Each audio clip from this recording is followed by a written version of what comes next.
बिहार में आने वाले दिनों में बीजेपी अब तक का सबसे बड़ा खेल कर सकती है।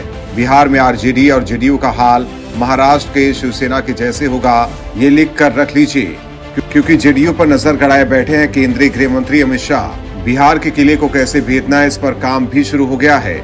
जेडीयू और आरजेडी दोनों को झटके पर झटके लग रहे हैं। जेडीयू नेता ललन सिंह के करीबी के यहाँ छापेमारी, उसके बाद जुलाई से लेकर अब तक आरजेडी के 2 विधायकों अनंत सिंह और अनिल सहनी की सदस्यता अलग अलग केस में सजा होने के बाद अब साफ हो गया है कि बीजेपी जेडीयू से पहले आरजेडी के किले को ध्वस्त करेगी। वहीं 2 विधायकों की सदस्यता खत्म होने के बाद अब आरजेडी के विधायकों की संख्या 80 से गिरकर 78 हो गई है, जबकि बीजेपी 76 पर है। विधानसभा में सबसे बड़ी पार्टी के दर्जा का ये फासला घट रहा है, जो आरजेडी के लिए सबसे बड़ी चिंता है। जब आरजेडी ने एआईएमआईएम के 4 विधायक तोड़े, उससे पहले तक बीजेपी सबसे बड़ी पार्टी थी। उस समय बिहार में एनडीए की सरकार थी।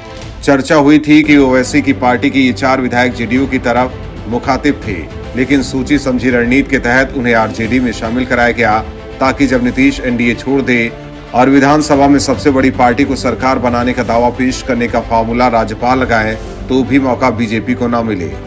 एक पार्टी को स्पष्ट बहुमत नहीं होने पर राज्यपाल कई बार सबसे बड़ी पार्टी को सरकार बनाने और बहुमत साबित करने का मौका देते हैं। बिहार विधानसभा के 2020 के चुनाव में जीते विधायकों में 163 के खिलाफ क्रिमिनल केस दर्ज है। इनमें बहुत सारे माननीय आरजेडी के भी हैं।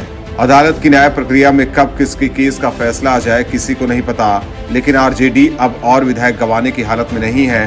नहीं तो उसके सबसे बड़ी पार्टी के दर्जा पर खतरा पैदा हो जाएगा, जो संसदीय व्यवस्था में तिकड़म के हिसाब से ठीक नहीं होगा। ब्यूरो रिपोर्ट, न्यूज़ चौक।